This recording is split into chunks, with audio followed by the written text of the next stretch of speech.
नमस्कार दोस्तों, स्वागत है आपका हमारे चैनल में। दोस्तों, निर्जला एकादशी के दिन तुलसी पर मात्र एक खास चीज़ चढ़ा देने से ही आपका सोया हुआ भाग्य जाग जाता है और वर्षों पुरानी गरीबी आपका घर छोड़ देती है। दोस्तों, आप इस वीडियो को पूरा और अंत तक ज़रूर देखें ताकि आपको इसका लाभ प्राप्त हो और इस वीडियो का अनादर भी नहीं हो। इस चैनल को लाइक करें, शेयर करें और सब्सक्राइब करके घंटी को ज़रूर दबाएं। दोस्तों, साल में कुल 24 एकादशी होती है और इनमें सर्वाधिक शुभ फलदायी निर्जला एकादशी मानी जाती है। मान्यता है कि इस दिन व्रत करने वाले को अन्य 23 एकादशियों का व्रत करने के बराबर पुण्य मिलता है। प्रत्येक वर्ष ज्येष्ठ मास के शुक्ल पक्ष की एकादशी को निर्जला एकादशी के रूप में मनाया जाता है। इस साल ये एकादशी 21 जून को पड़ रही है। इस दिन कुछ लोग निर्जला व्रत भी करते हैं तो वहीं कुछ लोग इस दिन एक पहर का फलाहार करते हैं। भगवान विष्णु को तुलसी अति प्रिय है तो इसीलिए निर्जला एकादशी के दिन तुलसी जी की पूजा करना जरूरी माना गया है। ऐसा करने वालों को मोक्ष की प्राप्ति होती है और परलोक में भी किसी चीज़ की कमी नहीं रहती है। हिंदू धर्म का अनुसरण करने वाले सभी घरों में तुलसी का पौधा लगाने की परंपरा है। इसके धार्मिक महत्व के साथ ही कई औषधीय गुण भी माने जाते हैं। वैसे तो सभी एकादशी पर तुलसी की पूजा करने का खास महत्व होता है, लेकिन निर्जला एकादशी पर एक तुलसी पूजा करना जरूरी माना जाता है। जो लोग व्रत करते हैं उनके लिए भी और जो व्रत नहीं करते हैं उनके लिए भी शाम के वक्त तुलसी पूजन करना ज़रूरी माना जाता है। शास्त्रों में तुलसी को माँ लक्ष्मी का प्रतीक माना गया है और तुलसी की पूजा करने से माँ लक्ष्मी भी प्रसन्न होती है। मान्यता है जिस घर में तुलसी का पौधा होता है उस घर में देवी देवताओं का वास होता है। दोस्तों, निर्जला एकादशी के दिन आपको तुलसी की पूजा किस तरह से करनी है और तुलसी पर क्या चढ़ाना है ये मैं आपको बताऊं। उससे पहले आप इस वीडियो को अभी लाइक कर दें और कमेंट बॉक्स में जाकर जय माँ तुलसी लिखकर हमें भेज दें। दोस्तों, 21 जून की सुबह जल्दी आपको उठ जाना है। सुबह जल्दी यानी कि ब्रह्म मुहूर्त में उठ जाना है और स्नान नित्य कर्मों से निवृत्त होकर एकदम आपने स्वच्छ हो लेना है और नए वस्त्रों को धारण कर लेना है। उसके बाद दोस्तों, आपने सर्वप्रथम व्रत का संकल्प लेना है और दोस्तों, व्रत का संकल्प लेने के बाद आपने अपने घर के मंदिर में जहाँ पर हम रोज़ाना पूजा करते हैं उस घर के मंदिर की अच्छी तरह से साफ़ सफाई करनी है। साफ़ सफाई करने के बाद दोस्तों, उस घर के मंदिर में गंगा जल का छिड़काव कर उसे अच्छी तरह से शुद्ध और स्वच्छ कर देना है। उसके बाद आपने भगवान श्री हरि विष्णु और माता लक्ष्मी जी की तस्वीर को लेकर अच्छी तरह से धोकर उस पर गंगा जल का छिड़काव कर उसे भी शुद्ध बना लें और उनकी स्थापना वापस मंदिर में कर दें ब्रह्म मुहूर्त में ही।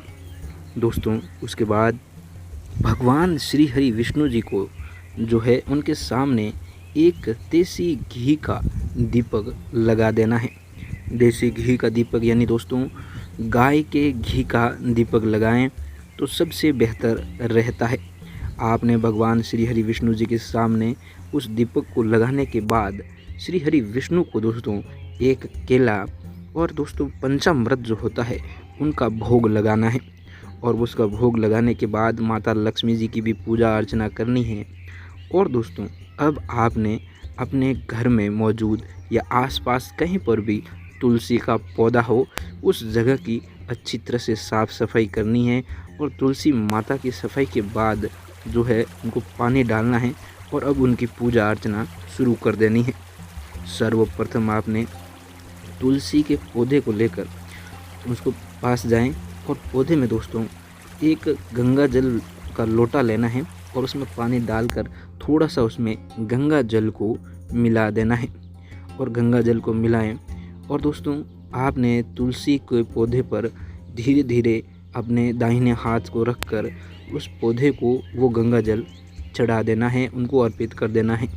उसके बाद आपने थोड़ा सा कच्चा दूध आपने लेकर तुलसी माता को चढ़ा देना है। कच्चा दूध यानी जिस दूध में पानी नहीं मिला हुआ हो और जो दूध गर्म नहीं किया गया हो, वो दूध कच्चा होता है। उस कच्चे दूध को लेकर आपने तुलसी माता को चढ़ा देना है। उसके बाद सुहागिन महिलाएं जो होती है, वो सुहागिन महिलाएं माँ तुलसी को श्रृंगार का सभी सामान जो है वो चढ़ा सकती है। तुलसी को चुनरी उड़ा सकती है और आप चाहें तो सिर्फ चुनरी भी तुलसी को उड़ा सकते हैं, उनके चारों ओर लपेट देना है। उसके बाद दोस्तों आपने तुलसी के सामने, तुलसी की जड़ों के पास एक देसी घी का दीपक वहाँ पर लगा देना है।